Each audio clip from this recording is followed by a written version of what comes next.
Hello and welcome to the Tennessee Informer. Thank you all for joining us today. Have a quick Trump update on the Israel and Iran situation. Well, I'm glad to see Israel bombing Iran back to the Stone Age. Having said that, I don't want us to get involved. It is not our war. If we were going to take on Iran, we had plenty of opportunity in the past. You know, they took our hostages back in 79. In 83, they killed 240 some Marines. During the Iraq War, they killed a lot of our guys. So if we were going to take out Iran, we should have done that a long time ago. So I appreciate what Israel did. I appreciate that they'll, probably continue to do it, but we don't need to get involved. Now, nobody believes that we're not involved, despite what President Trump says. If we do get involved, it needs to be with a declaration of war, not just the authorization for the use of military force like we've been operating on for the last 20 plus years. So if he's going to do this, he needs to do it right. I want us to stay out of it. Illegal alien betrayal. Now, Trump has done a pretty good job of getting rid of some of the worst illegal aliens. Obviously, he's getting a lot of pushback. He's getting undercut by the courts. But I saw within the last couple of days where he's going to back off on deporting those who are here working, the ones that are not otherwise criminals. I notice I said otherwise criminals because they are criminals. They're here illegally. Big part of why we elected President Trump was not just to get rid of the bad illegals, but to get rid of all the illegals. And it's a flat out betrayal if he makes a deal and starts allowing those people that are working here to stay here. That's just a totally bad idea. It's a total betrayal. I want to talk real quick about reconciliation bait and switch. And I'm talking about the base renaming and the monuments. President Trump had said that the names should go back to what they were. That's not what we've seen. Secretary Hedgepath did rename or did reopen Fort Bragg or rename Fort Bragg and Fort Benning, but they weren't the same Bragg and Benning they were originally named after. And that's wrong, bottom line. And on that topic and related topics, reconciliation bait and switch, our guest tonight is Mr. H.K Edgerton, also known as the Black Confederate. He is a native of Asheville, North Carolina, born the son of Reverend Roland Rogers Edgerton and Mrs. Annabelle Robinson Edgerton, who as a native of Anderson, South Carolina, is the only black to receive a Confederate state funeral and has a heritage medal named in her honor by the North Carolina Order of the Confederate Rose. He is a co-founder of the Black Student Center at the University of Minnesota and served as its first board chair and a past board chair of Sabanti Community Center, a United Way social service agency in Minneapolis. HK has served in North Carolina as a North Carolina representative of the Black Leadership Caucus in District 50 and served on the Joint Committee of the City and County Commissioners that rewrote the Minority Business Plan for the City of Asheville and Buncombe County, North Carolina. He is the past Program Planning and Implementation Chair of the Buncombe County Drug Commission. He is also the past First Vice President and President of the Asheville branch of the National Association for the Advancement of Colored People, a civil rights organization. Advisors Emeritus of the Southern Legal Resource Center. That's not the Southern Liberty Paul Center, by the way. That's the Southern Legal Resource Center, a nonprofit organization that coordinates legal assistance for persons whose civil or constitutional rights have been violated in connection with Southern heritage issues.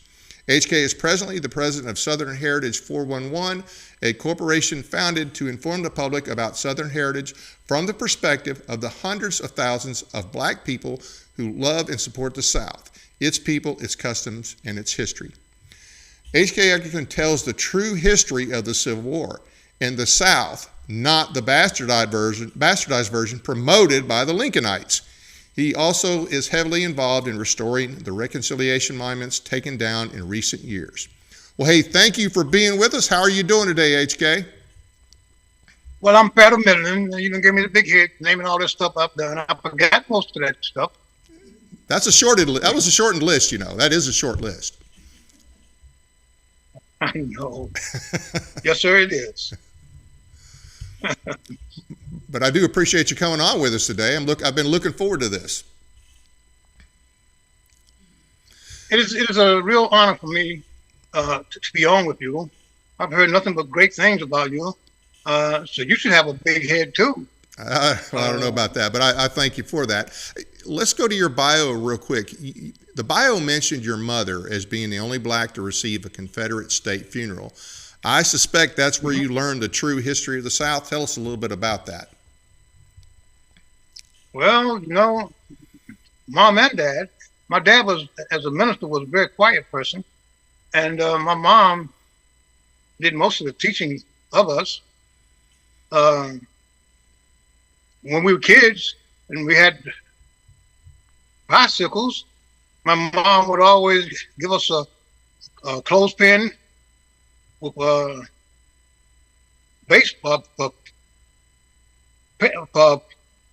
cardboard paper on the sports and a battle flag to put on the front end. I don't know where my mama got all those battle flags from, but every kid in the neighborhood wanted to go to Miss Edgerton's house because Mrs. Edgerton would give you a battle flag. I can remember when I walked to Texas, I came home and I was strutting pretty good. And my mom said to me, "Son, what are you strutting up going on like that for?" So, well, Mom, I just got through me and your baby boy walking to Texas. And she said to me, "Son, are my children in the South still being told, take off that T-shirt, turn it inside out, take off those Confederate earrings, or get sent home?" And I said, "Well, yeah, Mom, they are. And some of the men, even over there in Virginia, they were told that they had coffee cups with the battle flag at DuPont, and they were told either to take the coffee cup off their desk or be fired." And she said, "And you around here struggling? Well, you get yourself out of here and go and do something. You haven't done enough." Yeah. Wow. When my mama speak, you do what she say. So I went to the Chamber of Commerce with my flag, put my uniform on, and my little brother came by and he said, "HK, what are you doing? We just came back from Texas yesterday. You done walked 1,600 miles. I thought you were going to take a break." So I said, "I'll tell you what you do. You go down there and talk to your mama." 5 minutes later, I saw this battle flag coming up the road. Slowly got to me, and it was my little brother. I didn't say a word to him because I knew he had gone see and saw his mama. So when was this? So, how long ago did this start? Did it start? Yeah, when was this? When did all this happen? Well, I walked to Texas in October 14th, 2001, and I finished in January 25th. Because they asked me to walk 20 miles out to Buda, Texas, and I did, extra 20 miles. So it started then in terms of, but that wasn't the start, the beginning. I was the president of the NAACP, and these boys ran an illegal election on me because I was going to sue the city of Asheville and the Affordable Housing Coalition because they were taking people's houses through condemnation and taxation procedures. And I couldn't get an attorney to help me with the lawsuit. So I called up the NAACP Legal Defense Fund, and they said, "Well, we'll come down and investigate, but it's going to cost you $9,000 for our attorneys. It's going to cost you.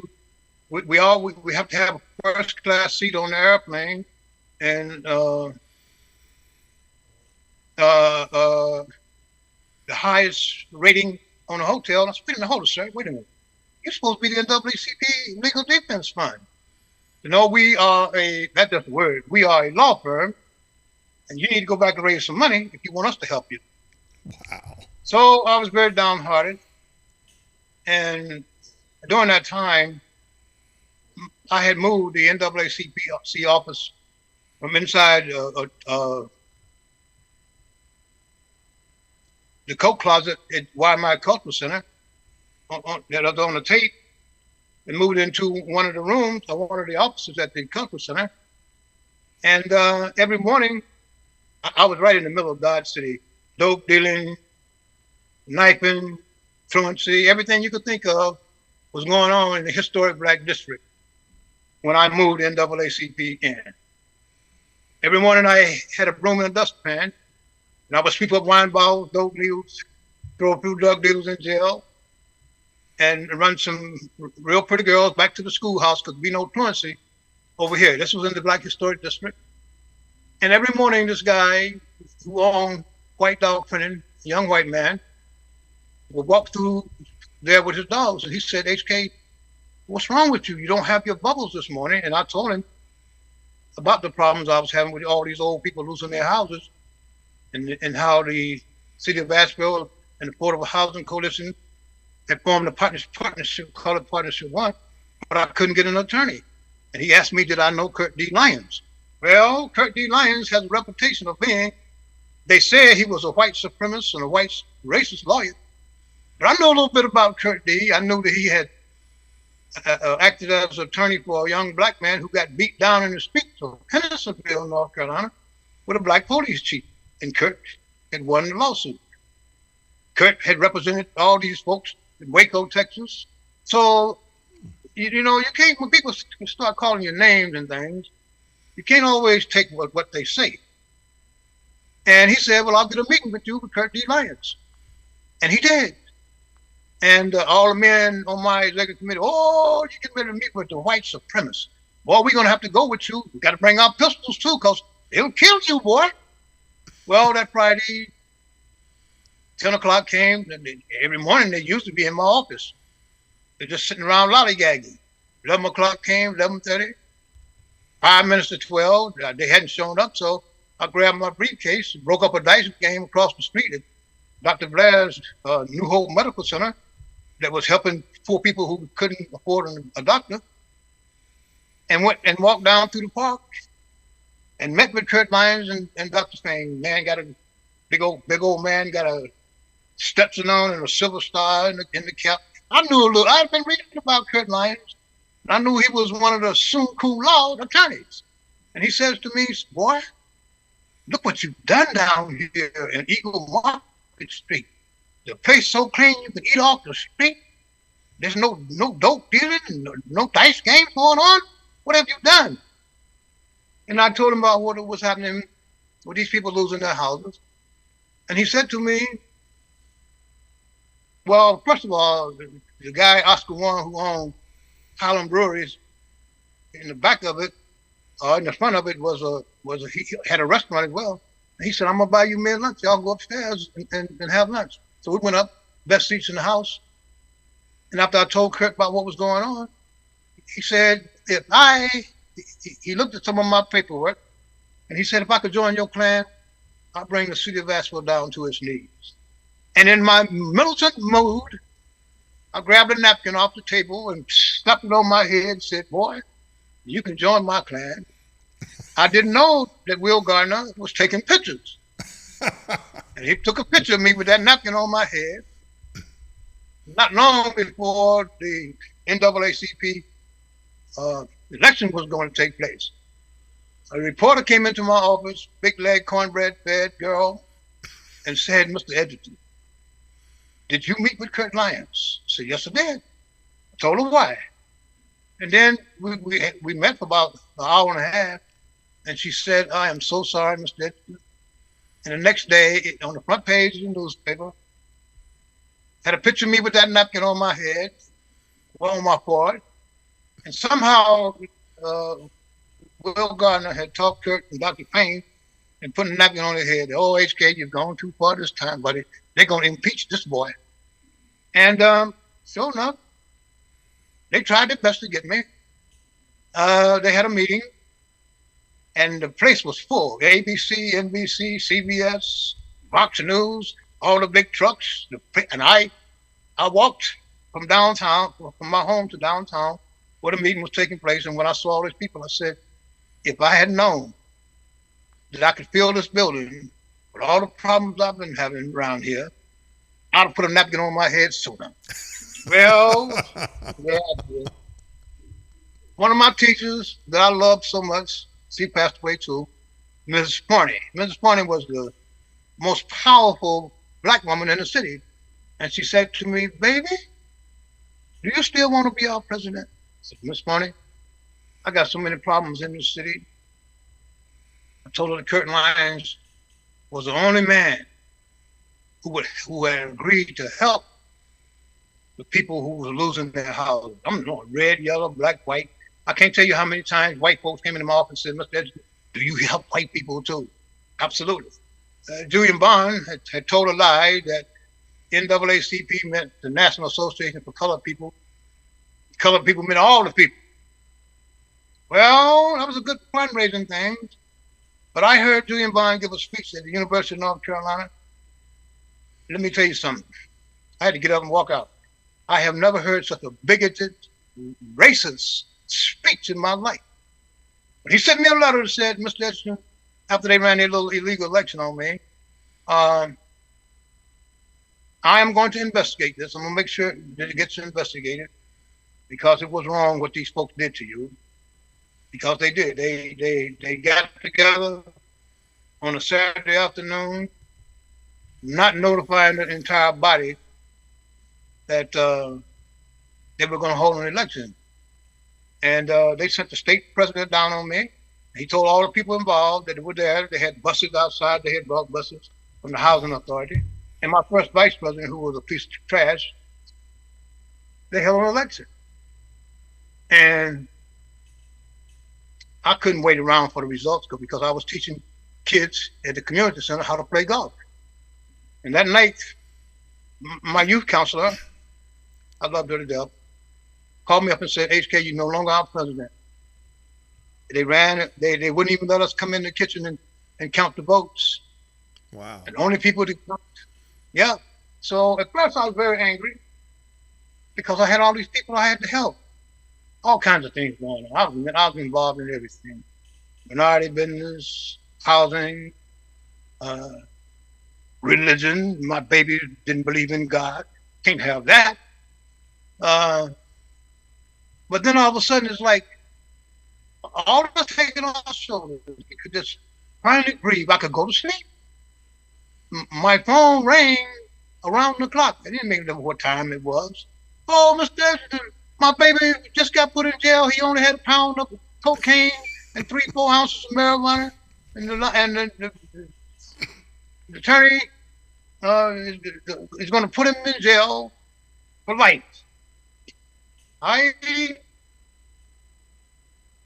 had a lot of babies that I got breaks for because I knew the city prosecutor.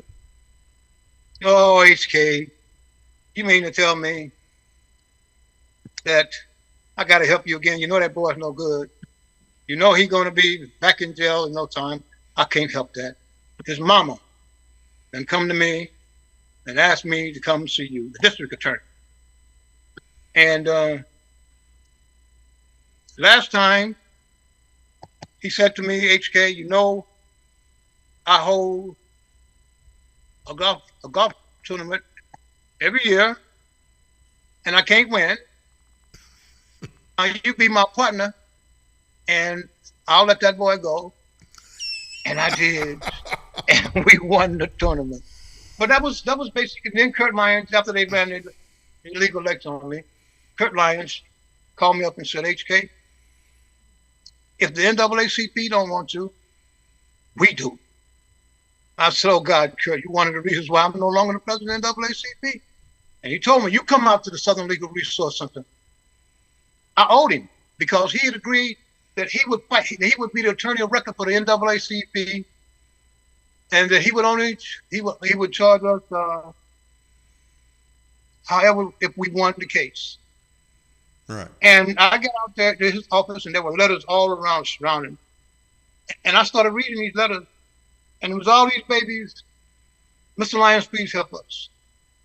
My girlfriend just got sent home just because she had a pair of flip-flops on that got the battle flag on it, or earring that got the battle flag on it.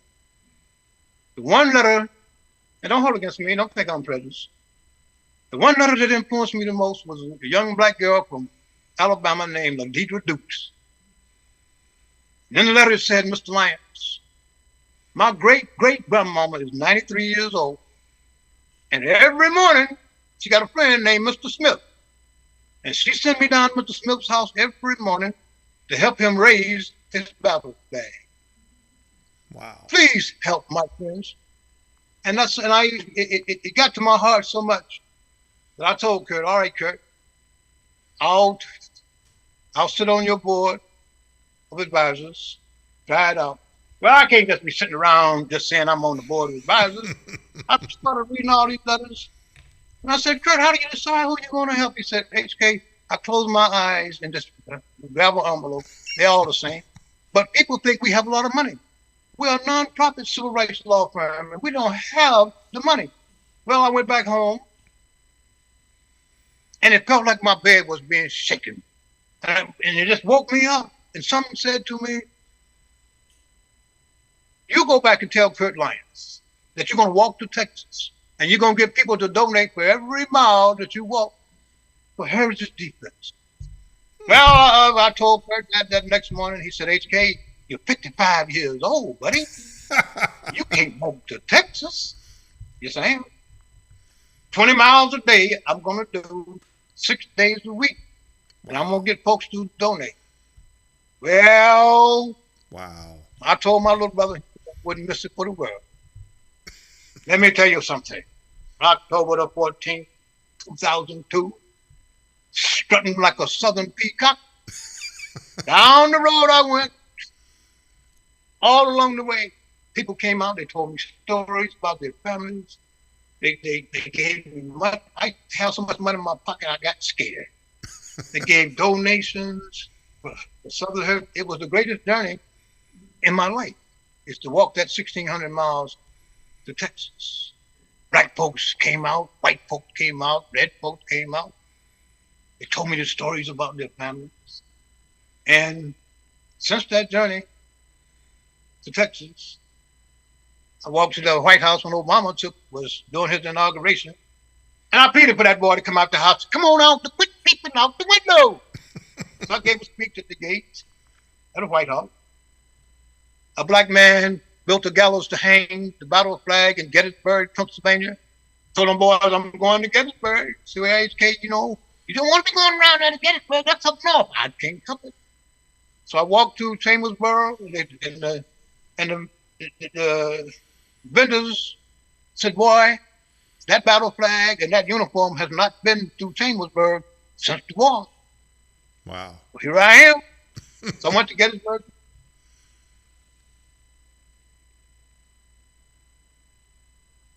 I think we lost the feed there for a second. We'll try and get it back here. Okay. Well, think about that. Until we get HK, think about that. 55 years old, marching 20 miles a day. There's a lot of 25-year-olds that couldn't do that. I mean, I can think back to when I was 55, which all of 5 years ago. No way I could do 20 miles every day. I mean, that is a long way from North Carolina to Texas, and then to D.C., and then up to Pennsylvania. That's some serious walking. That's almost professional athlete class. Matter of fact, I don't think most professional athletes could do that. That is amazing that somebody at 55 could do that. It's also amazing you didn't get mugged with all that money.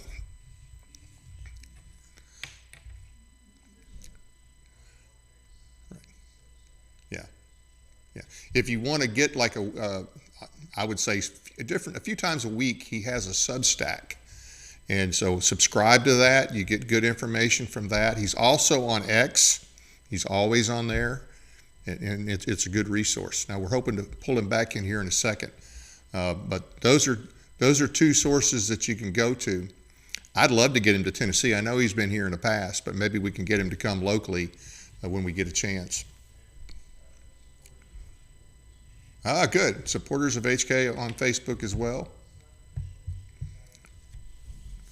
Okay, that's not his official site. That's people who support him. So that's another good site. And I didn't know that his brother was involved in this. I thought it was just all HK.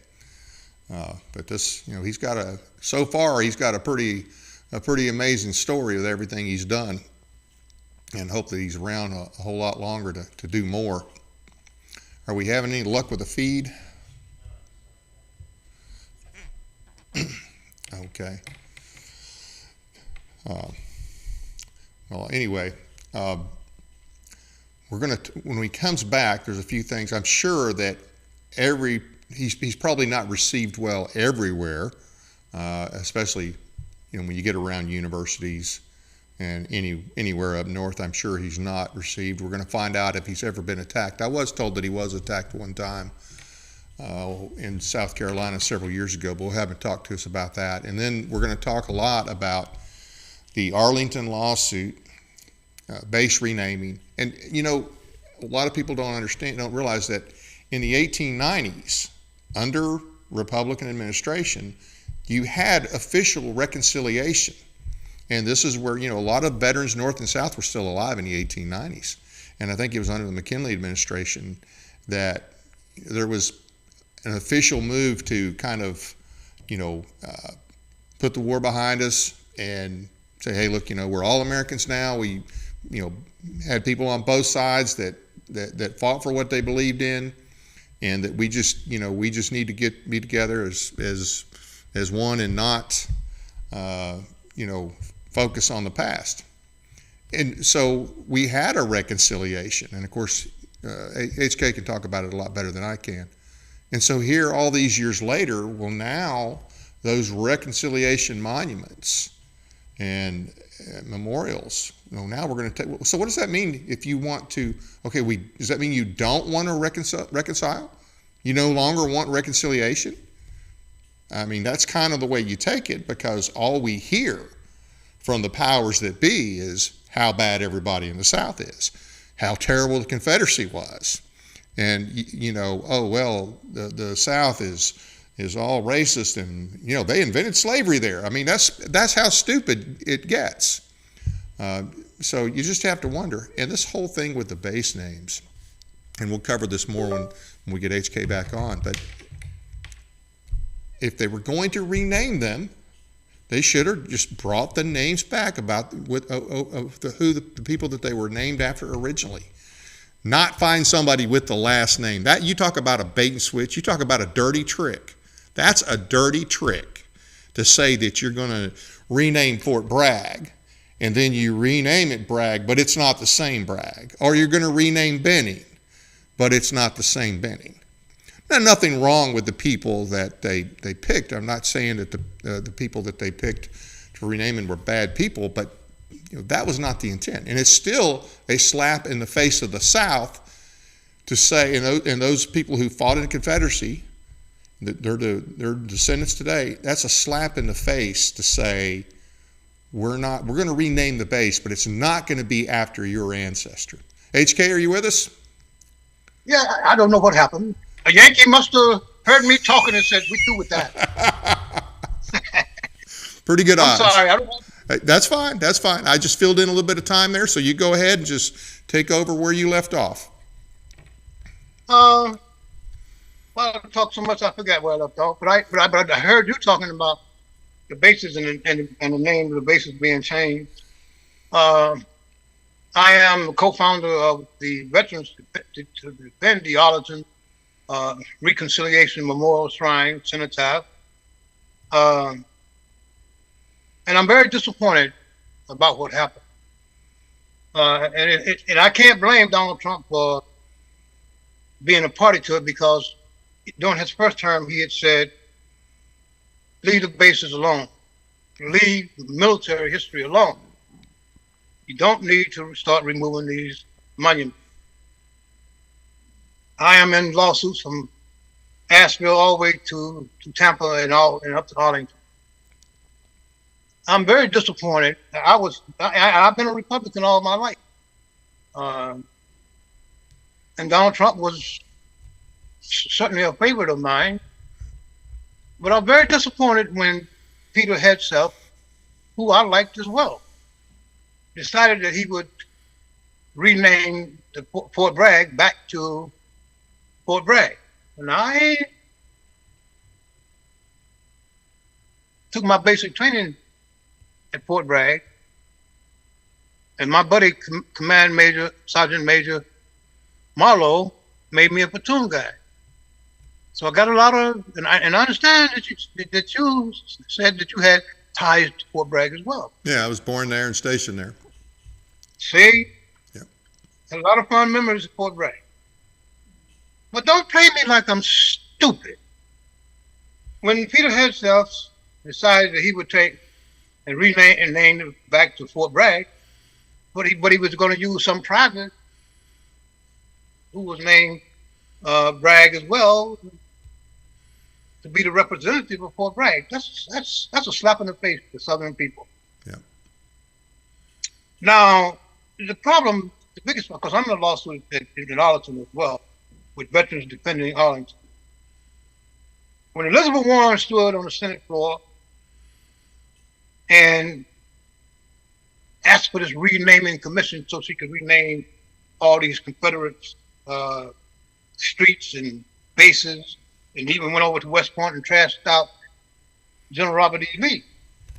The United States Congress, the thing that bothers me the most is that nobody opened up their mouth when she said that one of the reasons why that she wanted this commission is because it was such an insult to black people to go off to places like Vietnam, fight, come back home to these bases named after Southern soldiers. It's a big lie. Like I said, I taught basic advanced electronics, born and raised in the Southland of America. Never at one time ever have I ever heard a black soldier, male or female, talk against any fort. They might brag about, oh, I went to Fort Gordon, I went to Fort Benning, or I was over there at the 82nd Airport at Fort Bragg. They bragged about it because they loved, just like I did, the forts that they attended. There was a sense of pride being where you were. Now, I can remember some of my students talking about Vietnam and how the North Vietnamese would steal the stars and stripes and then set up a place and ambush the American soldiers because they thought it was the stars and stripes. They thought it was one of them. But I tell you this, they would not put their hands on the Confederate battle flag, and the Confederate battle flag was flown a lot in Vietnam. And Korea, and World War II. I'm getting ready to get down to that. We'll go ahead and I'll ask you the question. But you go ahead. I'm sorry. Go ahead. Go ahead. I know it gets like that. You can't help yourself. One of the reasons why they didn't touch it because the Gooks didn't know how to give the rebel yell. Could you imagine a Gook trying to rebel yell? Oh boy, they wouldn't put their hands on that. How happy those black men and white men and red men and yellow men were to come out of the boonies and see the Confederate battle flag. See, you talk about free at last. Thank God Almighty, I'm free at last. They knew that it was a Southern flag. And I'm glad you mentioned, see, you keep on hitting my topics when you said Korea. General Douglas MacArthur, World War II, called on the Coast Guard over there in Mississippi, the Dixie defenders, who carried the Confederate battle flag, said, boys, come and help us. And off they went, and that's how these boys won World War II. I don't care what they say, but I'm not trying to take anything away from my northern family. You know, they ain't quite but tough as the southern boys. And then, when the Korean War broke out, it was a United Nations conflict. Can't carry the stars and stripes because we don't know how that's going to go. General Douglas MacArthur called on the Southern boys again. And the first flag that fly alongside the Korean national flag was the Confederate battle flag. Right over there in Surrey Castle, Okinawa. And you know, General Douglas MacArthur was also the commandant of Germany. People don't know that. Commandant for what? Germany. Ah, okay. He was the head man of Germany. Yeah, the boy. General Douglas MacArthur was a bad boy. They loved him a lot. He asked him if he could find some Southern boys to teach their men how to do the rebel yell, because everybody was afraid of the rebel yell. Yes. Now, let me move forward real quick, because I don't want to forget about President William McKinley after the war was over with. Let me back up a little before you get to that, do you do the rebel yell? Huh? Do you do the rebel yell? Can I do the rebel yell? Yeah.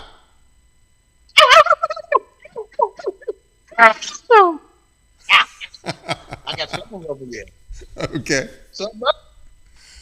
I just got through doing the rebel yell at my buddy's funeral. Okay. Matter of fact, see, don't make me lose my thought now. Okay, I'm sorry. So here we go, and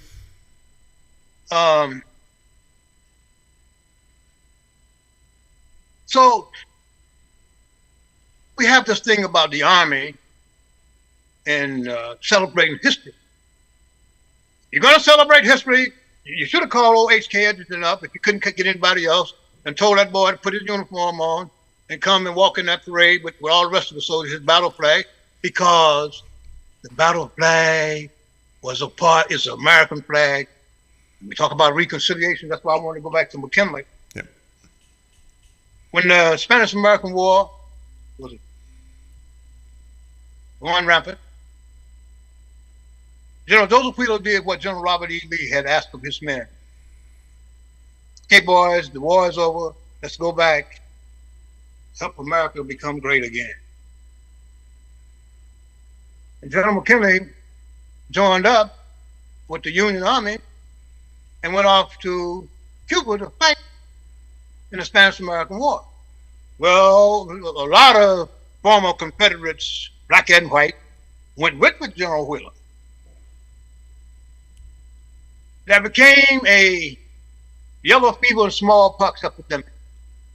President McKinley brought 75,000 American soldiers back, white soldiers back, and left the 5th Georgia Cavalry there, comprised of the black Confederate soldiers, because they had become immune to yellow fever and smallpox. Don't be for these boys, they would have never won the Spanish-American War. McKinley was so impressed with the Southern soldiers, black and white, because he knew about how tenacious they were because he had to fight against them. But he didn't realize just how tenacious they were. And he wanted to do something for these boys because he knew that there were Confederates laying around in graves all over the place. So he wanted to bury them in Arlington National Cemetery. And he asked the women of the South, who were known for having built monuments. And then the ladies of the South built monuments not only just for the Confederate soldiers, they built monuments for the Northern soldiers as well. In the Southland of America, you can find them. Yes, sir. Well, the ladies of the South didn't want any part of it because they remembered they had not forgotten the rape, the robbery, stealing, killing of defenseless old men, women, and children by the Northern Army. McKinley bent a knee and begged the ladies. He said, we don't have to talk about the war between the states.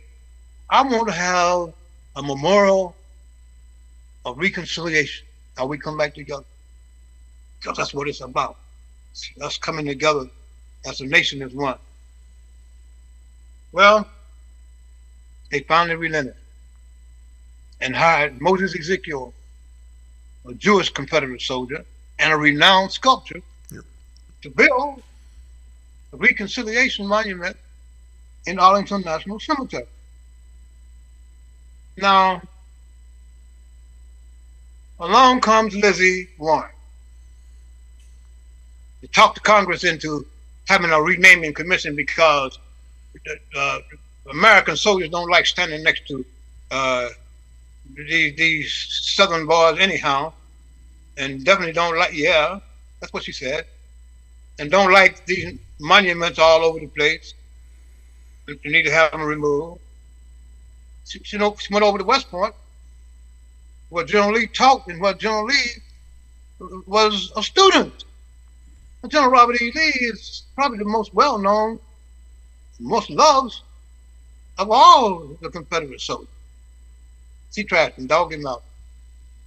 Stood before Congress and said that the Southern people were nothing but rebels, insurrectionists, and traitors. Well, now, just a moment, ma'am. That's against the 10th Amendment and the 9th, if you're talking about a municipality of the United States of America. You can't accuse these people of being no traitors and insurrectionists. There has never been a trial where they have been convicted of no treason. It's against the law. Well, Lizzie basically said she didn't give a damn. Excuse my forte. I don't want it to get too discombobulated while I'm talking to y'all around here today. You know that ain't gonna sit well with me. It shouldn't sit well with any American. They began their little confabulating, and unfortunately, Donald Trump was not in office at the time. Joe Biden was. But see, forgive me, I don't want to beat up on Joe too bad because he kind of lost his mind. Because I remember, yeah, he did. He was in pretty bad shape. But when I was invited to his hometown, Georgetown, Delaware, to march in Old Timers Parade, donning my Confederate uniform along with the Sons of Confederate veterans, I marched right past Joe Biden, who sat on the viewing stand. And when that boy jumped up out of his seat and whipped a salute on the Confederate soldiers, you know, at the time I didn't have this pacemaker, but I think that might have been the reason why I got it now. I gave him a break, a Democratic president. He hadn't quite lost his mind yet. He wasn't, well, he was a vice president. And one time, him and Barack was running for president, and he came to Asheville, and I was standing on my favorite place, the bridge over Interstate 240.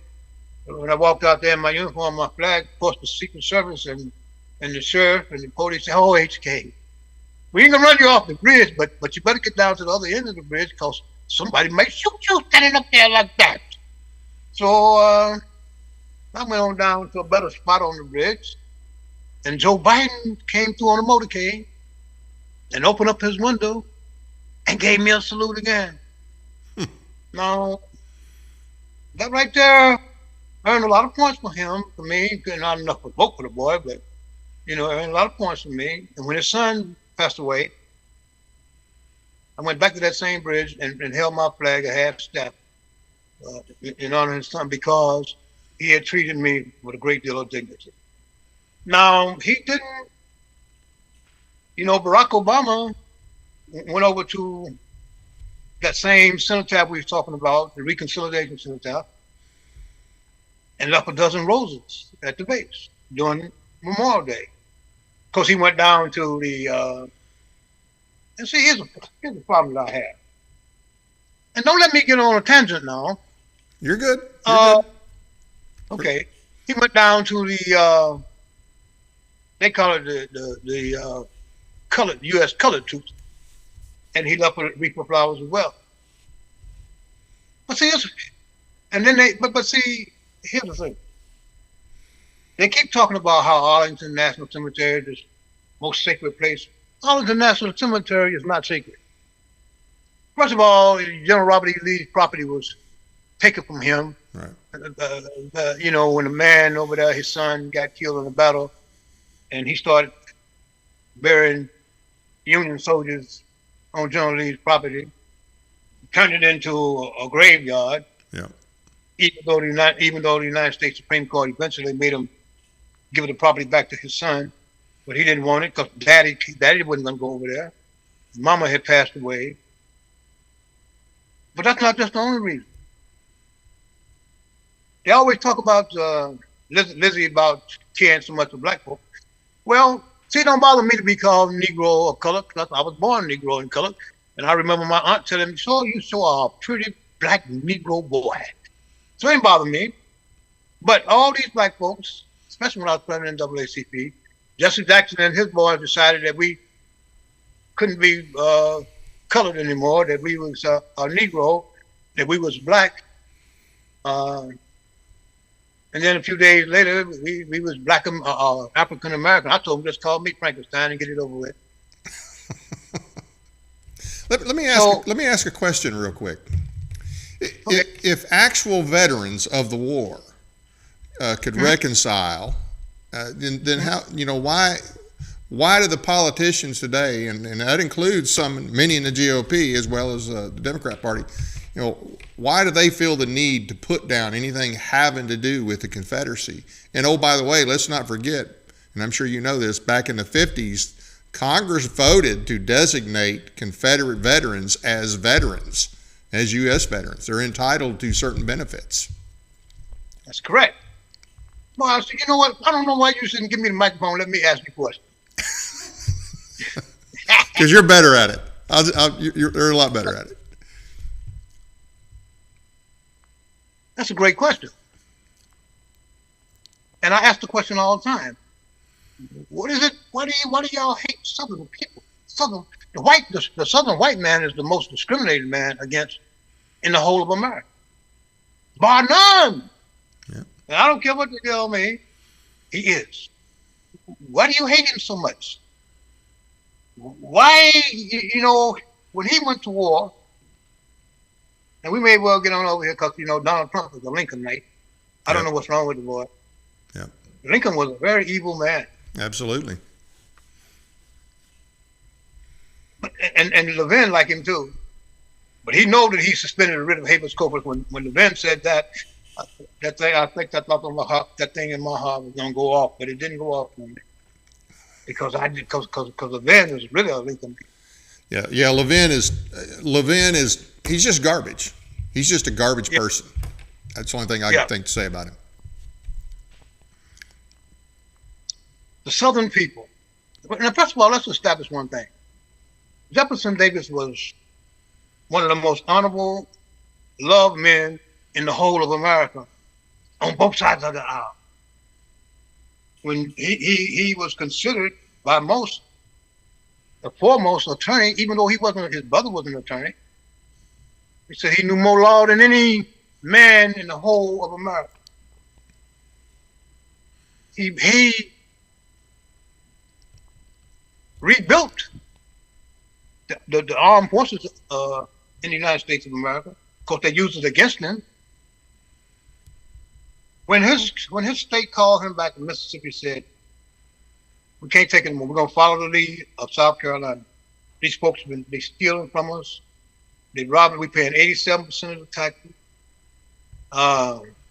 We don't need them to do business with Europe. We can do business ourselves." When Thomas Jefferson wrote the Declaration of Independence, it wasn't just for the king, even though the king got his share of that, but any entity who you couldn't work with anymore and who were doing you bad, you had the right to leave. You could succeed, you can go. Jefferson Davis knew that secession was legal. Well, when Lincoln took office, or was getting ready to take office, Southern people knew they were in trouble.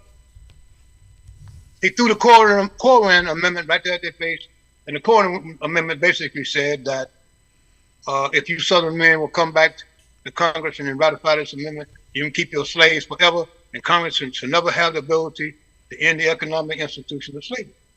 Well, the Southern white men said, no, we're not going to do our black family like that. Okay? It was all about taxation, taxes, you building your railroads and your highways and your shipping lanes in the South. You almost got us bankrupt. We just want to go. Well, Lincoln didn't want to do that because he basically said, where am I going to get my money from? Yep.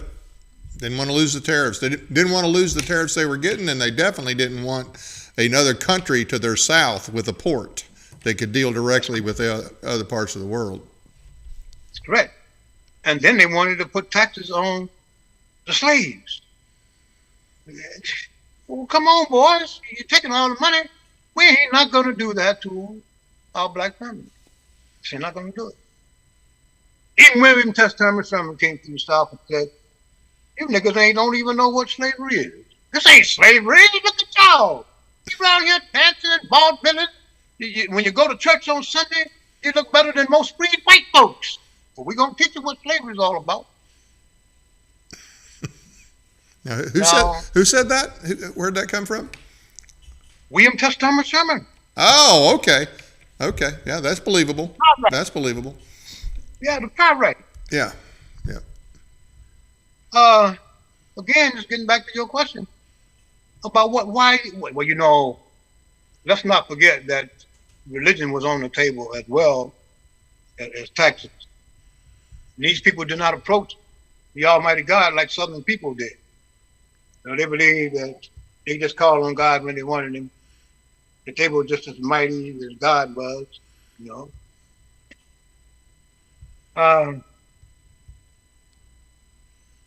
They sent that brown fellow that crossed over into Harper's Ferry,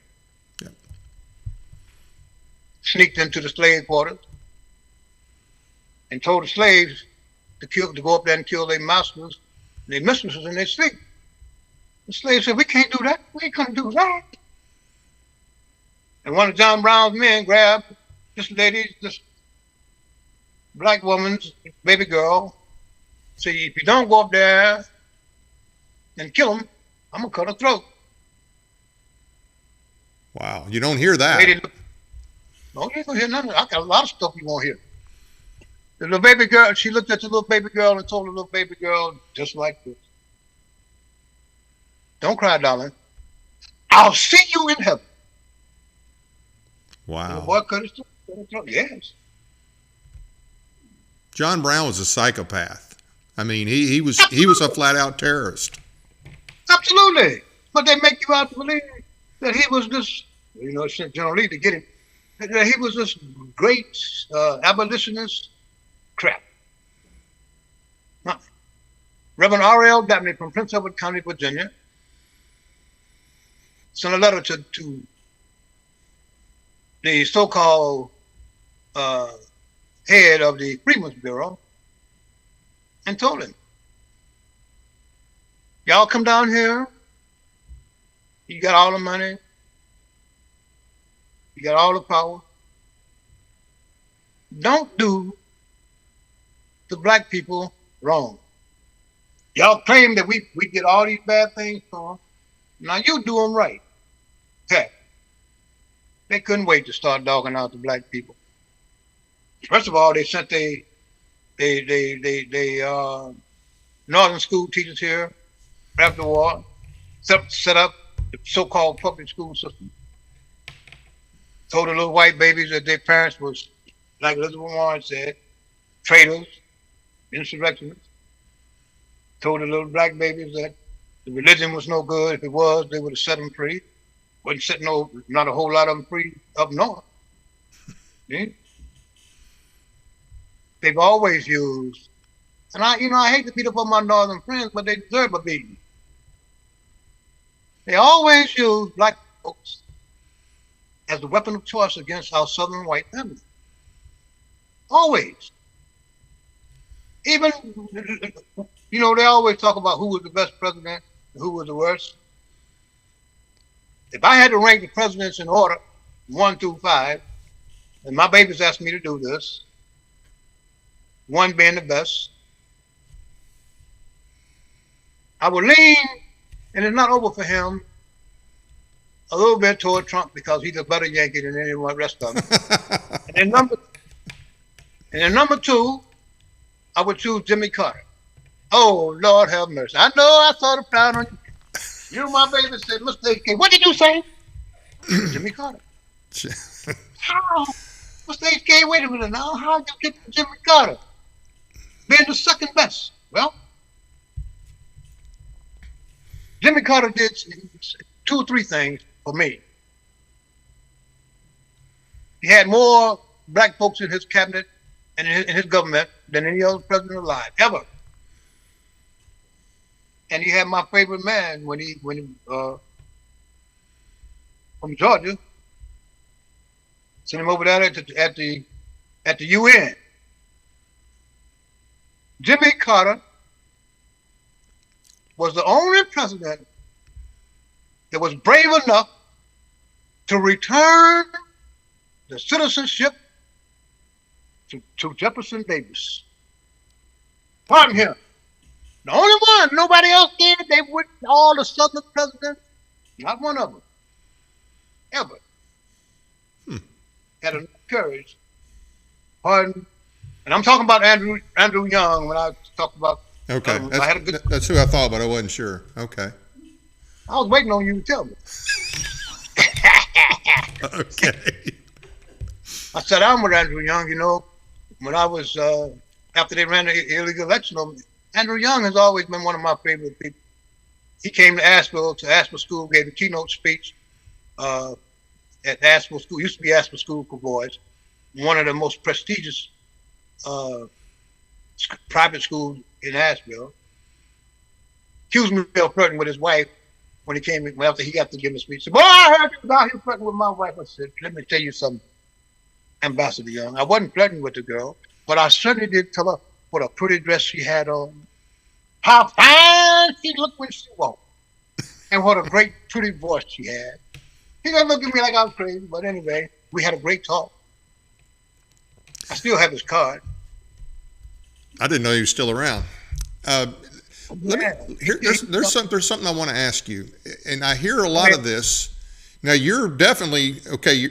You go by the moniker the Black Confederate, and the issue of Black Confederates is something I've been seeing online a lot.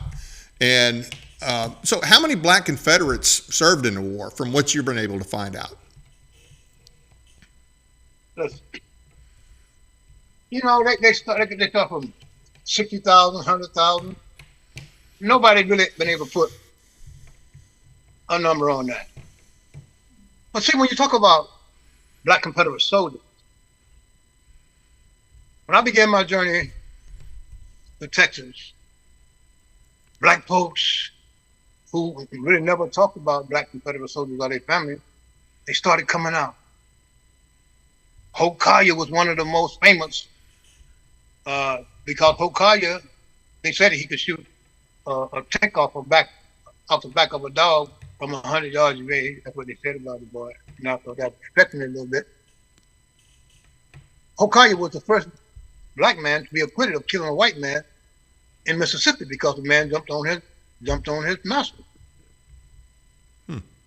Hope Collier was probably the baddest of all the Black Confederate soldiers. When the war was over, President Theodore Roosevelt came into the South on a bear hunt. Now you've seen this bear in the Dorito commercial. They said, "Bear, you get a great big old thing over there."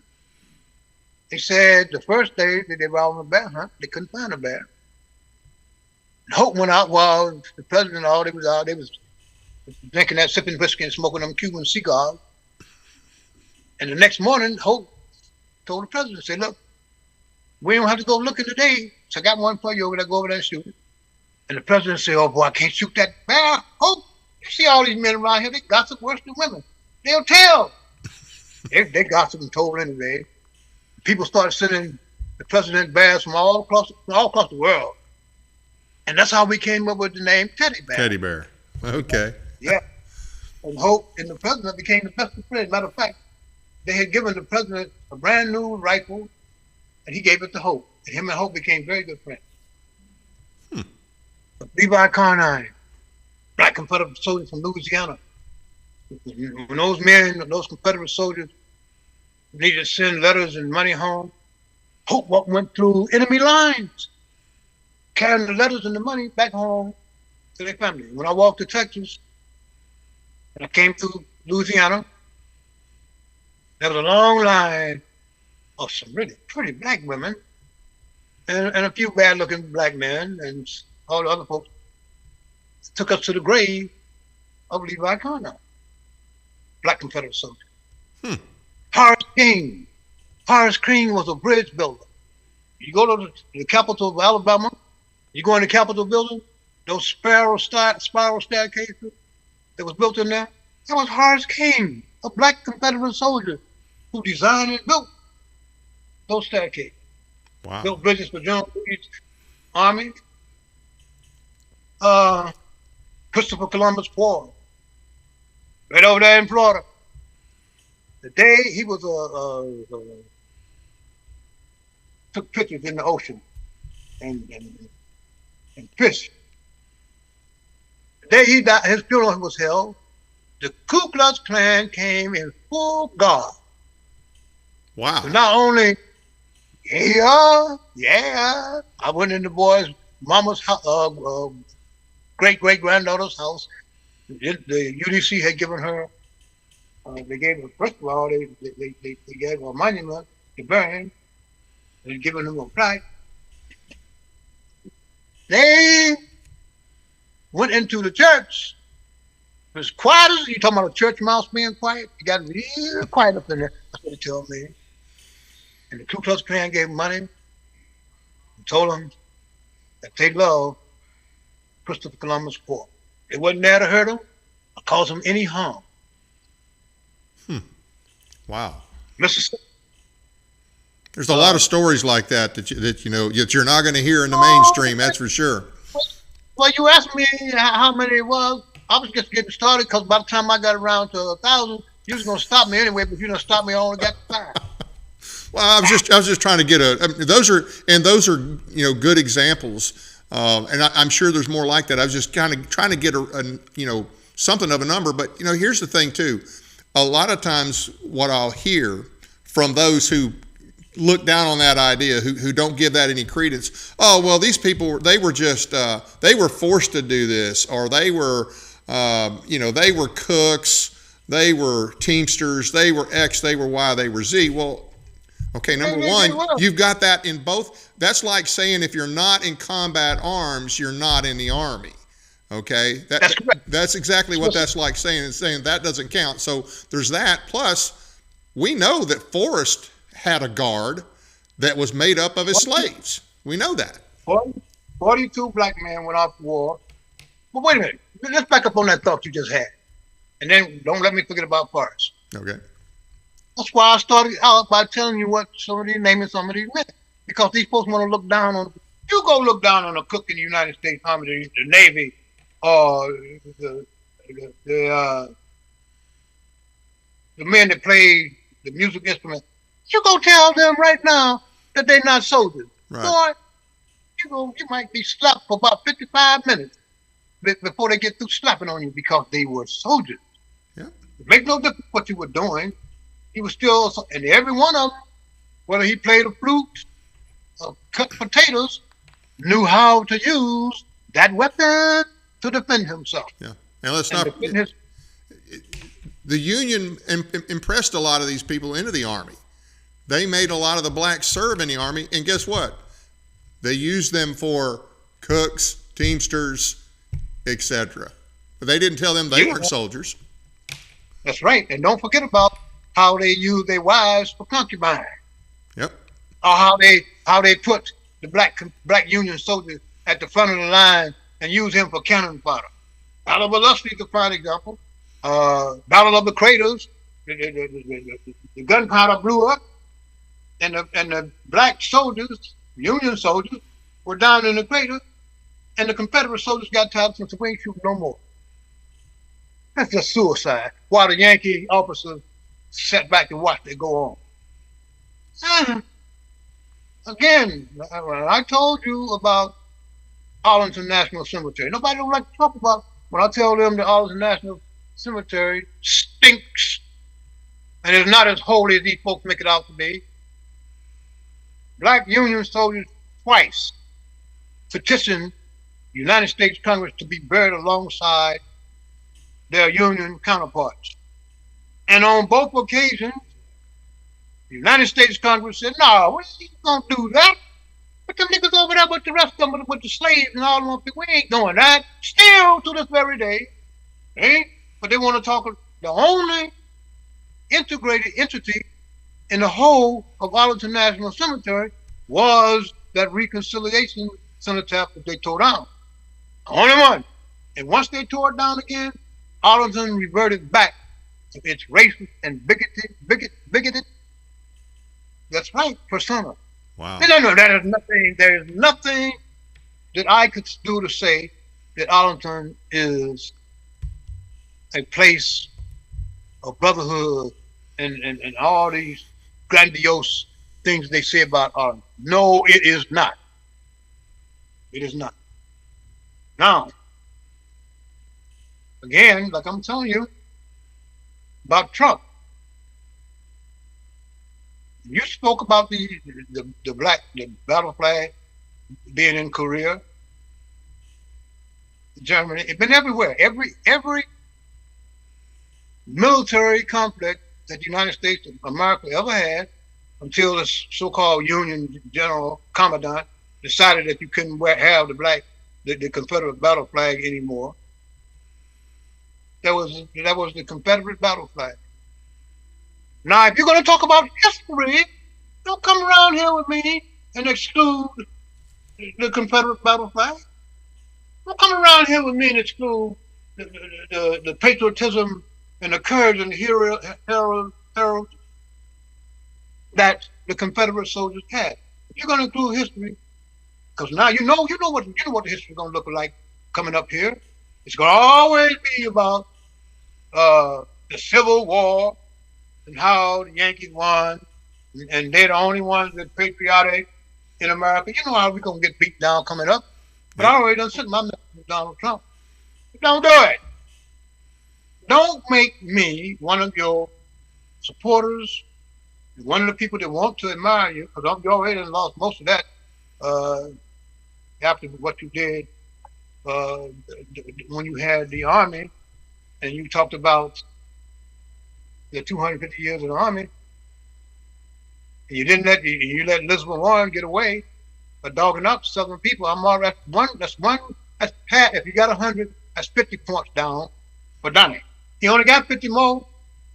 So don't lose those 50, Donnie. Because if you don't talk about the real patriotism, the real patriotic Southern white folks and Southern black folks and American Indians who put their lot in with the Confederacy because they said they couldn't trust the Northern white man, put his name on a piece of paper, and before the ink dry, he done broke the paper, mess around there,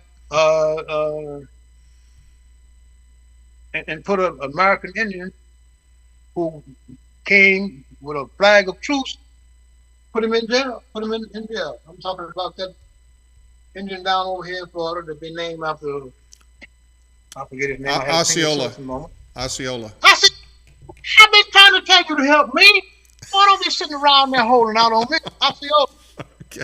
Now how you gonna put a man? I had to think about it. You got me over here. You know, I ain't a young boy like I used to, even though I got a young pretty girl. I ain't a young man like I used to. Can't get that girl to put me down for nothing in the world. You know, they be like, oh, H.K. been hugged all this and that. We gonna get even with you. Well, guess what, boys? I'm the only one around here that can hug all these women, but I got to go home by myself. And I certainly do want to give a plug for Doug Barrett, the commander of the Sons of Confederate Veterans in Alabama, for allowing me to be able to speak at the Capitol steps in Montgomery, where President Davis spoke on my birthday, February the 18th. It was, I had tears. It took me, it was one of the, because I've been wanting to do that. And I had an opportunity to go to his funeral just last Friday. And let me tell you something. It was the grandest funeral. I thought my mama's funeral was the grand funeral they righteously gave to this man. Bagpipers, the Yankee honor guard, fly over yeah, he had to fly over too. And had a 21 gun salute. Wow. You gotta be, they don't even give out 6-gun salutes anymore in the United States military. He had the Army, the Navy, the Coast Guard, and the Marines were part of his honor guard. Wow. His daughter, whom my little brother and I met when we was walking to Texas. Doug walked with me 20 miles. I called her my baby girl. My little brother stole her, and so I had to let him have part of that too. When I Fort Mitchell, Alabama, I was one of the first to be there. The cars just kept coming and coming and coming. They had a rule over there at Fort Mitchell that if you weren't inside the gates at 11:30, the gates were going to be closed. They didn't dare close those gates. The line of cars. And when my baby girl got there with her daddy's remains and her mama, she ran out of the family car. And I haven't seen my baby girl in 20 years. She jumped out of the family car and came and ran over to me. I thought they had put super glue on that girl's arms. Tears in her eye, hugging them, and said to me, Uncle H.K, you are going to ride in the family car. In the front seat? Nah, they always talk that crap about Alabamians being prejudiced and all that other crap. I done hugged everybody that they'd come before she got there. I done hugged all of them. All the pretty women and all the bad looking men. I done hugged them. And them little bad babies around there. That girl showed me so much love. And when we got into the cemetery, I'm right next to her on the front row. And there's a seat, an open seat for my little brother, Terry Lee, who could not be there.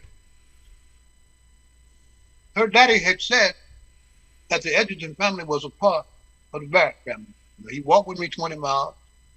Every place I would go when he was there, he always talked about H.K., his family.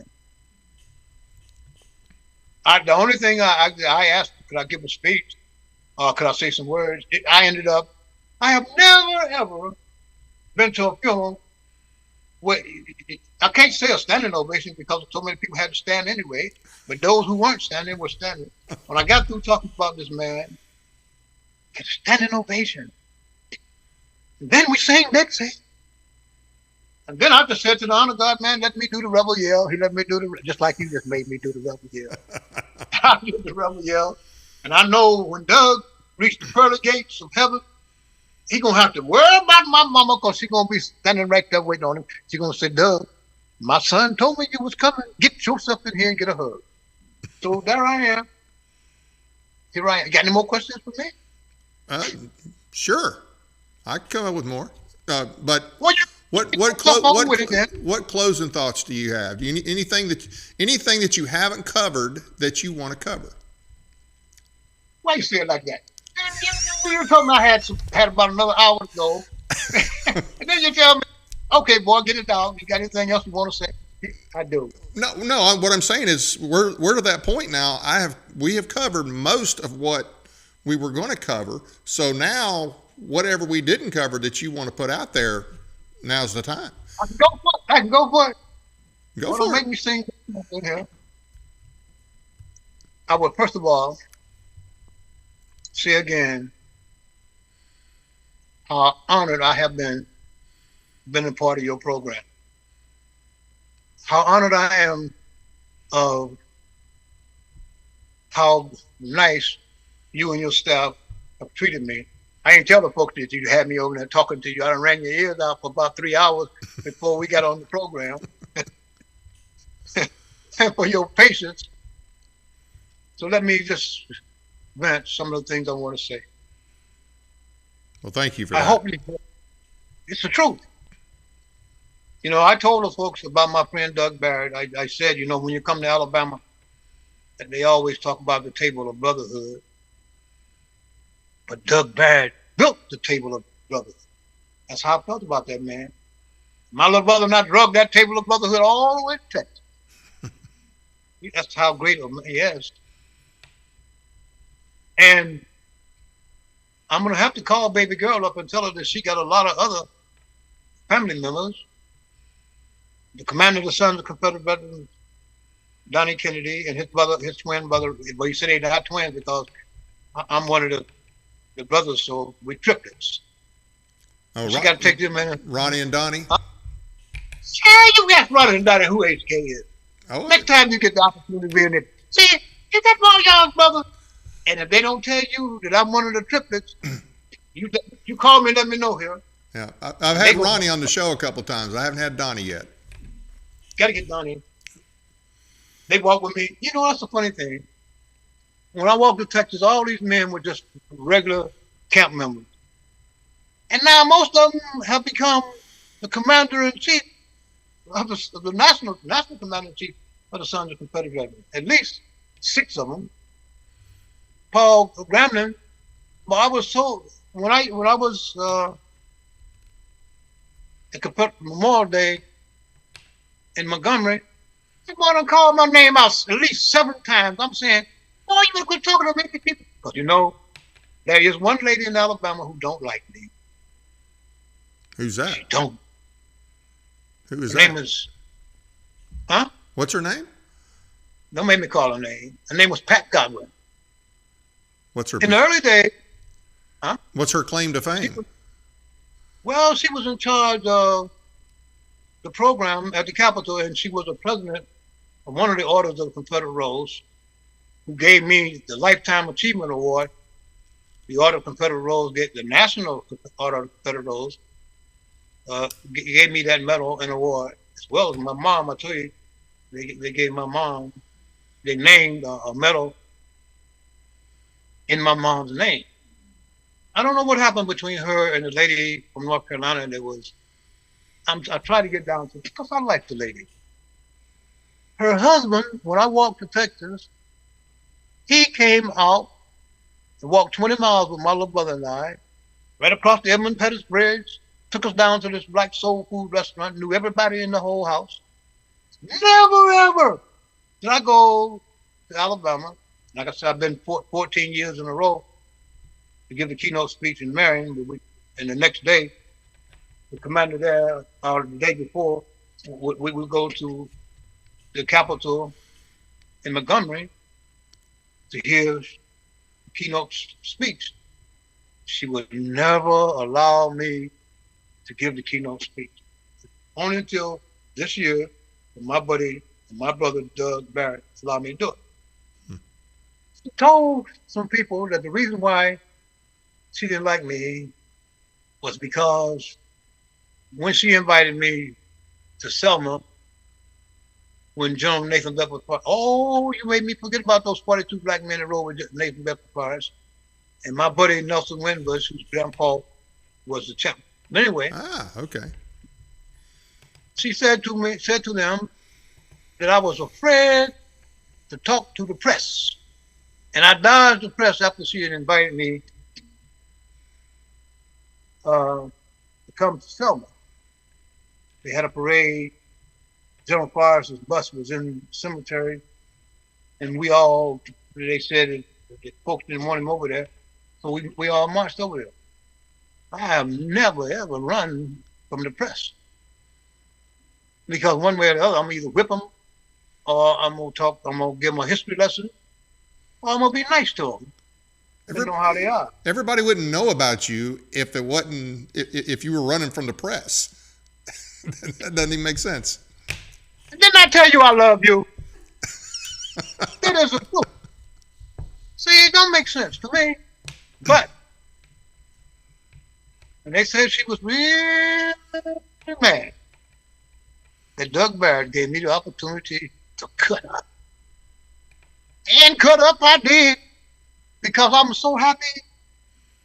You know, when you talk about President Davis and his brother owned 2 plantations, Davis Bend. There was not one slave on either one of those plantations who could not read or write. Every one of them could read and write. The president. Jim Limber, a young black slave who was getting beat down in the streets of Richmond, Virginia.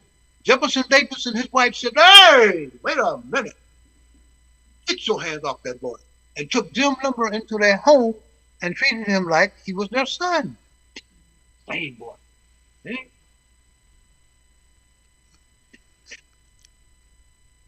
Most of these babies who go to these schools in the Southland of America, even when I was born, they are never told what an honorable man Jefferson Davis was. He was a soldier also. You know, Lincoln was also a lieutenant himself in the Union Army. They were in the Union Army together. They don't talk about that. They don't talk about how they captured him and chained him to a bed and had a soldier walk around him 24 hours with a kerosene lamp, how they dogged out his health. It's always how bad Jefferson Davis was because he was a traitor, insurrectionist, president of the Confederacy. Well, he was an honorable man. Another part about it is this. They get so uptight about the word Confederacy. Oh, well, George Washington was the president of the Confederation of America. There was no Constitution. It was a Confederacy, the Confederation of States. But they don't tell our babies this. It's always bad Southern white folks.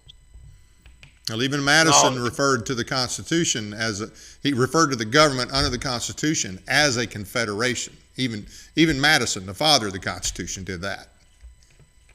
Didn't I tell you that I love you and that I'm going to be asking the questions from now on and you're going to be giving answers? Okay. All right. I'll shut up. I don't want you to shut up. I love you for coming up with this history. See, I don't know why you invited me over here to speak. You just must want to know about who is that handsome black man that got that young, fine, pretty woman over there in North Carolina. They say he walked to Texas. Who is he? So now, you know I'm your brother, so don't even try to get around it. Bad rascal, you. Okay, what else? Yeah. Well, hey, I really appreciate you coming on. I'd love to have you back. We need to get you to Tennessee. I'm gonna do the closing here, and then I want to talk to you offline just a couple of minutes if you can stick with us for just a few minutes. You don't even need super glue for me to stick with you because you're a bad man. And you tell your audience, too, that you're a bad little rascal and that I love you and your buddy. Well, I appreciate it. And you've got a Substack that everybody needs to subscribe to, and you're also on X. I see you a lot on X, and those are great resources right there. So. Well, thank you. But you know that Facebook banned me when I was in a Christmas parade in Florida and said that I was a dangerous individual and the people who sponsored me were dangerous. All the organizations who sponsored me were dangerous as well. I want to sue them so bad. That's just crazy. I mean, I think you're a lot of things, but dangerous is not one of them. But anyway, I really appreciate you coming on and being with us. And for everything you do, like I say, definitely want to get you back on here. We're going to close, and then I want to talk to you just a few minutes offline. I want to thank the audience for taking the time to watch our program tonight. Please be sure to hit the like and subscribe buttons as well as the notification bell so you never miss an episode. We appreciate your support. Check out our audio podcast on iHeartRadio, Spotify, and other platforms as well. Sign up for our weekly newsletter at our website, tninformer.com. Please find and follow us on Facebook and X.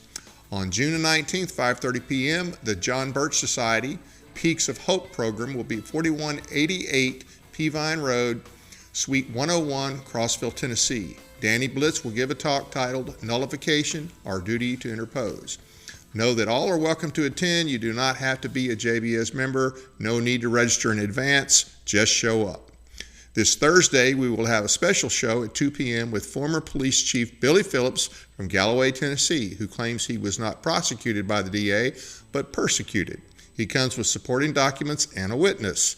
Hear him out and decide for yourself.